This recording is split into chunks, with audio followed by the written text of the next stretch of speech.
Imagine the blockchain ecosystem as a massive digital forest. Each tree in this forest represents a blockchain: Ethereum, Bitcoin, Solana, all growing tall, strong, but isolated.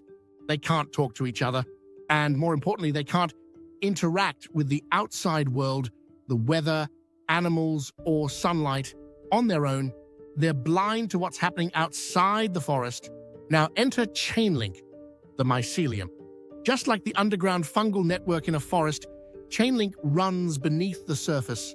It quietly connects these digital trees, allowing them to communicate not only with each other but with the external world. In nature, Mycelium delivers vital information and nutrients between trees. In crypto, Chainlink delivers data, like price feeds, weather updates, or even the outcome of a football match, to smart contracts so they can make real-world decisions. Off-chain data equals nutrients from the outside world.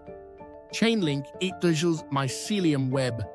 Carrying that data, smart contracts equals trees relying on trusted info to act. Without Chainlink, Mycelium, smart contracts, trees, stay isolated, starving for context. With it, they thrive, acting on real-world data and expanding the entire ecosystem.